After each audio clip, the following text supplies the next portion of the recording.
আসসালামু আলাইকুম everyone, welcome back to my another video. SSC, HSC এবং জব পরীক্ষার্থীদের জন্য মোস্ট ইম্পর্টেন্ট টপিক হচ্ছে ন্যারেশন। আজকের এই ভিডিওতে ন্যারেশন অত্যন্ত সহজভাবে তোমাদের সামনে এক্সপ্লেইন করব। যারা ন্যারেশন নিয়ে প্যারায় আছো বা কিছুই বুঝো না, তোমাদের জন্য এই ভিডিওটি অত্যন্ত গুরুত্বপূর্ণ হতে চলেছে। তো without wasting any more time, let's get started. মূল পর্বে যাওয়ার আগে তোমাদেরকে কিছু তথ্য দিতে চাই। ন্যারেশন অর্থ উক্তি, কথা বা বাণী। ন্যারেশন দুই প্রকার, ডিরেক্ট, ইনডিরেক্ট। এ ডিরেক্ট মানে সরাসরি। 5 প্রকার: অ্যাসার্টিভ বা বর্ণনামূলক, ইন্টারোগেটিভ বা প্রশ্নমূলক, ইম্পারেটিভ আদেশ, অনুরোধ বা নিষেধমূলক, অপটেটিভ প্রার্থনামূলক, এক্সক্লেমেটরি আশ্চর্যবোধক। এরপরে দেখতে পাচ্ছ ইনডিরেক্ট হচ্ছে শুধু এক প্রকার, অ্যাসার্টিভ। এই বিষয় সম্পর্কে ভালোভাবে বুঝতে গেলে তোমাদেরকে একটি উদাহরণ বলতে হবে বা একটা এক্সাম্পল দিতে হবে। যেমন মনে করো তোমরা 3 বন্ধু। প্রথম বন্ধু তোমাকে যেটাই বলুক, সে হয়তো অ্যাসার্টিভে বলবে, মানে কোনো কিছু বর্ণনা করবে। সে হয়তো তোমাকে কিছু প্রশ্ন করবে, সে হয়তো তোমাকে কিছু আদেশ করবে, নিষেধ করবে, অনুরোধ করবে। অথবা সে হয়তো অপটেটিভ মানে প্রার্থনামূলক কোনো কথা বলবে। সে হয়তো তোমাকে এক্সক্লেমেটরি মানে আশ্চর্যজনক কথা বলবে। তোমার প্রথম বন্ধু তোমাকে যাই বলুক না কেন, এই 5 ভাগের যে কোনো এক ভাগে সে বলবে। কিন্তু তুমি যখন তোমার তৃতীয় নাম্বার বন্ধুকে এই কথাগুলা বলবে, তখন তোমাকে অবশ্যই ইনডিরেক্টে বলতে হবে। এর মানে হচ্ছে প্রথম বন্ধু তোমাকে যদি প্রশ্ন করে, তুমি তৃতীয় বন্ধুর কাছে সেটা অ্যাসার্টিভে বলতে হবে, জাস্ট বর্ণনার মতো। ঠিক আছে, চলো এখন আমরা ন্যারেশনের মূল পর্বে চলে যাই। তোমাদের জানার সুবিধার্থে আমি একটি এক্সাম্পল লিখেছি। এই যে দেখতে পাচ্ছ কমা, এই কমার আগে টুকি বলা হয় reporting speech. Reporting, TING, reporting. এরপরে কমার পরে যে কোট মানে কথাটা, এই কথাটাকে বলা হচ্ছে রিপোর্টেড স্পিচ। এই দুইটাকে মনে রাখবে। এটা হচ্ছে রিপোর্টিং স্পিচ, আর রিপোর্টেড মানে কথাটা, রিপোর্টেড। এখানে আছে বলা, সেট টু মানে বলা, আর এখানে কমা আছে, এটা হচ্ছে সংযোগ, ইনভার্টেড কমা। এই যে ইনভার্টেড কমা দিয়ে আটকানো, এটা হচ্ছে মূল কথা, ব্যক্তির কথা। ঠিক আছে, এটাকে আমরা চেঞ্জ করবো। টোটাল কিভাবে চেঞ্জ করতে হয় দেখো। মূলত একটা ন্যারেশনের 4টা জিনিস পরিবর্তন করা লাগে। যেমন বলা, এটাকে বলতে বলি আমরা বলা, একটা বলা ও সংযোগ।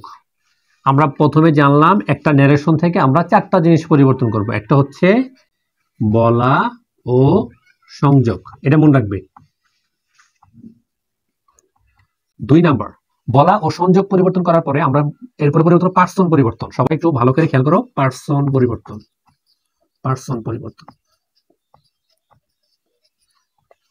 এরপরে 3 নাম্বার আমরা পরিবর্তন করব ভার্ব। এই যে এম হচ্ছে একটা ভার্ব, তাহলে ভার্ব পরিবর্তন। তার মানে কোন ন্যারেশন পাইলে তোমরা এই 3টা জিনিস পরিবর্তন করবা। সাথে সাথে আরেকটা জিনিস হচ্ছে কিছু কিছু শব্দ পরিবর্তন। তার মানে কিছু কিছু শব্দ দেওয়া থাকবে, তোমাদেরকে ওই শব্দগুলো থাকলে পরিবর্তন করে অন্য কিছু লিখতে হবে। সেটা তোমাদেরকে আমি দিয়ে দিব লাস্টে। আমরা জানলাম শব্দ পরিবর্তন। তুমি যখন এই 4টা জিনিস একটা সেন্টেন্সে করবে, যেমন বলা ও সংযোগটা পরিবর্তন করবে, পার্সনটা পরিবর্তন করতে হবে, ভার্বটা পরিবর্তন করে দিবে, আর কিছু কিছু শব্দ পরিবর্তন করবে, তাহলে ন্যারেশন শেষ। তোমাদের ন্যারেশন শেষ হয়ে যাবে। এখন বলা আর সংযোগ পরিবর্তন তোমাদেরকে শিখতে হবে। পার্সনটা কিভাবে পরিবর্তন করতে হয় এটাও শিখতে হবে, ভার্ব কিভাবে পরিবর্তন করতে হয় এটাও শিখতে হবে, আর শব্দ পরিবর্তন কিভাবে শিখতে হয় এটা পরিবর্তন করতে হবে। যখন শব্দ পরিবর্তন করবে, এই 4টা করবে, তোমাদের তখন ন্যারেশন শেষ। এখন আমরা শিখবো বলা ও সংযোগ কিভাবে পরিবর্তন করতে হবে। মূলত বলা ও সংযোগ পরিবর্তন করতে হবে আমাদেরকে যে রিপোর্টেড স্পিচকে দেখে মূলত আমাদেরকে বলা ও সংযোগটা পরিবর্তন করতে হবে। এটা ক্লিয়ার? যদি এই কথাটা অ্যাসার্টিভে হয়, মানে কোনো বর্ণনা বোঝায়, তাহলে হি সেড টুর জায়গায় বলবো হি টোল্ড মি। এরপর কমাটা তুলে দিয়ে দ্যাট লিখবো, এটা হচ্ছে সংযোগ। এটা অ্যাসার্টিভ যদি হয় তাহলে এখানে লিখবো টোল্ড, আর এখানে লিখবো হচ্ছে দ্যাট। ক্লিয়ার? এই বাক্যটা যদি ইন্টারোগেটিভ হয়, হি আস্কড মি, যদি হোয়াট দিয়ে শুরু হয়, WH দিয়ে এখানে, তাহলে WH হোয়াট লিখতে হবে, বা WH যে ওয়ার্ডটা আছে সেটা লিখতে হবে। আর যদি অক্সিলারি ভার্ব দিয়ে শুরু হয়, do you know, are you agree, তখন ইফ দিতে হবে। এভাবে বলা ও সংযোগ লিখতে পারবো। যদি এই বাক্যটা ইম্পারেটিভ হয়, তো বাক্য দেখে চিনতে হবে যে বাক্যটা কি। যদি বাক্যটা ইম্পারেটিভ হয়, যেমন বাক্যটা আদেশ বোঝায়, তাহলে অর্ডার দিতে হবে, হি অর্ডারড মি। যদি রিকোয়েস্টেড মানে অনুরোধ বোঝায় তাহলে হি রিকোয়েস্টেড মি। যদি আমরা নিষেধ বোঝাই এই বাক্য দিয়ে তাহলে লিখবো হি ফরবেড মি। এরপরে লিখবো হচ্ছে যদি এই বাক্য উপদেশ বোঝায় তাহলে আমরা এখানে লিখবো হি অ্যাডভাইসড মি। এরপর সংযোগ দিব টু এর পরে মেইন ভার্ব আনতে হবে। টু এর পরে মেইন ভার্ব। তার মানে আমরা ইম্পারেটিভ সেন্টেন্স হলে আমরা কি করব সেটা বুঝিয়ে দিলাম। এখন যদি এই বাক্যটা যদি আমরা প্রার্থনামূলক হয় মানে অপটেটিভ হয় তাহলে আমরা প্রেড ফর লিখবো এখানে হি প্রেড ফর মি। এরপর সংযোগ দিব দ্যাট। যদি এই বাক্যটা এক্সক্লেমেটরি হয় তাহলে এখানে লিখবো হি এক্সক্লেমড উইথ। যদি কোনো কিছু জয় হয় বিজয় হয় তাহলে জয়, দুঃখ হলে সরো, আর সারপ্রাইজ দিলে surprise. He exclaimed with joy, he exclaimed with surprise, অথবা he exclaimed with sorrow me. এরপর হচ্ছে সংযোগ দ্যাট। তাহলে বলা ও সংযোগ পরিবর্তন করব মূলত এই যে রিপোর্টেড স্পিচ, এই যে এখানে এই রিপোর্টেড স্পিচ দেখে এই 5 ভাগের যে কোনো এক ভাগ এটা হবে, হইলে এটা দেখে দেখে আমরা বলা ও সংযোগগুলো লিখবো। এটা দরকার পড়লে স্ক্রিনশট নিয়ে নাও, এরপর তোমরা এটা মুখস্থ করো। আমরা বলা ও সংযোগ পরিবর্তন করা শিখে গেলাম। আমাদেরকে অবশ্যই এই রিপোর্টেড স্পিচ দেখে কিন্তু আমাদেরকে বলা অথবা সংযোগ পরিবর্তন করতে হবে। এই যেগুলো সব বলা, সবগুলো সংযোগ বাক্য অনুযায়ী এগুলো লিখতে হবে। এটা একটা মুখস্থর বিষয়, এটা মুখস্থ করো, এরপর দেখবে তোমাদের জন্য অত্যন্ত সহজ হয়ে যাচ্ছে। এরপর আমরা শিখবো পার্সন পরিবর্তন, কিভাবে পার্সন পরিবর্তন করতে হয়। দেখো আমরা এখানে হি said to me, he told me, সংযোগ দ্যাট, আই হয়ে গেছে হি। আই কেন হি হইল অনেকের প্রশ্ন। হি এম হয়ে গেছে ওয়াজ গুড। আমরা ভার্বের উপর আসতেছি, তবে আপাতত আই কেন হি হইল। আই হি এজন্য হয়েছে যে পার্সন পরিবর্তনের জন্য 1 নাম্বার রুলস হচ্ছে ফার্স্ট পার্সন পরিবর্তন হবে সাবজেক্ট দিয়া। মানে রিপোর্টেড স্পিচের যে পার্সন রয়েছে আই, এটা পরিবর্তন করতে হবে রিপোর্টিং স্পিচের সাবজেক্ট দিয়া। এটা হচ্ছে ভার্বের আগে সাবজেক্ট আর এটা হচ্ছে অবজেক্ট।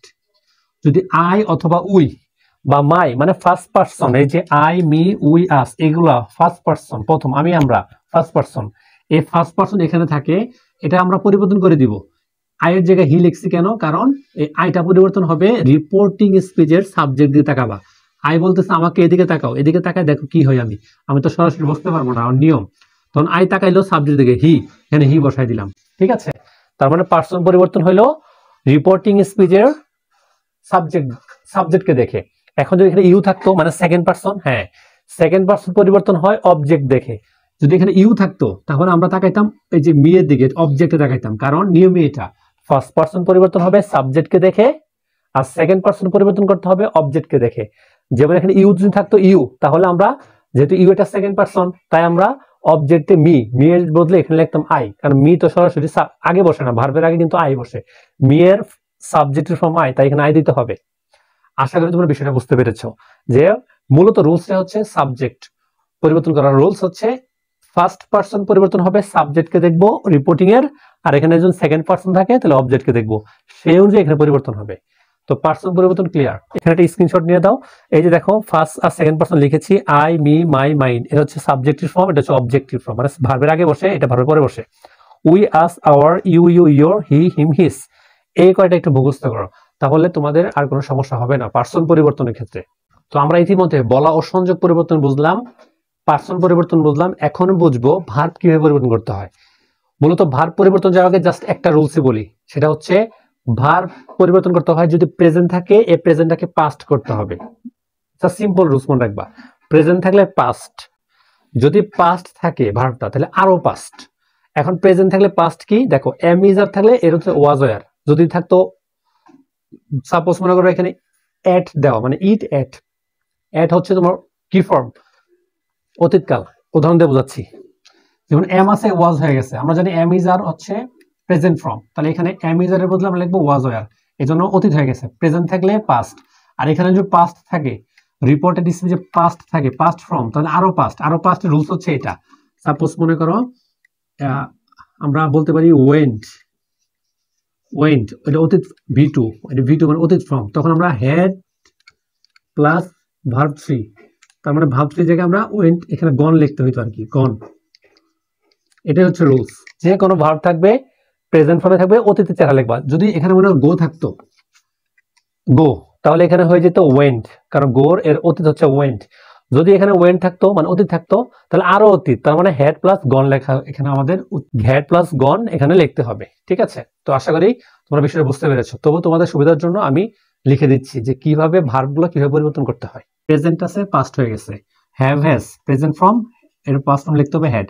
তার মানে এই যে এই জায়গার মধ্যে যদি হ্যাভ অথবা হ্যাজ থাকে তাহলে হ্যাড লিখবা, গো থাকলে তখন পাস্ট লিখতে হবে, তাই গোর পাস্ট ওয়েন্ট, মানে প্রেজেন্ট থাকলে পাস্ট লিখতে হবে, এক কথায় শেষ। যদি ওয়েন্ট থাকতো মানে এখানে পাস্ট থাকতো তাহলে এখানে অবশ্যই মানে আরো পাস্ট মানে had plus verb three. Just এই সিম্পল রুলস মনে রাখবা। ডু অথবা ডাস থাকলে তাহলে এটা বাদ দিয়ে মেইন ভার্বে পাস্ট হবে। উইল থাকলে উড, দেখো প্রেজেন্ট ফর্ম পাস্ট ফর্ম। মে থাকলে মাইট, মে হচ্ছে প্রেজেন্ট ফর্ম, মাইট মানে পাস্ট ফর্ম। ক্যান থাকলে কুড, ক্যান হচ্ছে বর্তমান, আর কুড মানে অতীত। তার মানে এক কথায় আমরা যাই তুমি এখানে দেখবা, এক কথায় তুমি ধরতে পারো যে এটা প্রেজেন্টে আছে, জাস্ট পাস্ট করে দিবা। যদি ধরো যে পাস্টে আছে, জাস্ট ওইটাকে আরো পাস্ট মানে হেড প্লাস ভার্ব থ্রি বলতে হবে। তো এই হচ্ছে তোমাদের ভার্ব পরিবর্তন। সর্বশেষ কিছু কিছু শব্দ পরিবর্তন নিয়ে তোমাদেরকে আমি একটা স্ক্রিনশট দিচ্ছি, এই স্ক্রিনশটটা তোমরা দেখো। এখানে কিছু কিছু শব্দ পরিবর্তনের রুলস দেওয়া আছে, এগুলো মুখস্থ করো। যখন তুমি বলা ও সংযোগ পরিবর্তন শিখবা, যেগুলো লিখে দিছি, আচ্ছা আমি সবগুলারই স্ক্রিনশট দিয়ে দিব তোমার স্ক্রিনে, এগুলা চিহ্ন দেখে নিও। এরপর বলা ও সংযোগ পরিবর্তন ক্লিয়ার, এরপর হচ্ছে ভার্ব পরিবর্তন, পার্সন পরিবর্তন, এই তিনটাই মেন। এরপর কিছু কিছু শব্দ পরিবর্তন যেটা, এটাও শিখে নিবা। এরপর আমরা এখন আমরা এক্সারসাইজ চলে যাব। মোটামুটি আমরা ন্যারেশন শেষ, এখন জাস্ট এক্সারসাইজ করবো যে কিভাবে কি করলো। 5টা সেন্টেন্সের আমরা এক্সারসাইজ করবো। ওকে, তোমরা দেখতে পাচ্ছ এখানে assertive sentence, he said to me you are bad, সে আমাকে বললো তুমি খারাপ।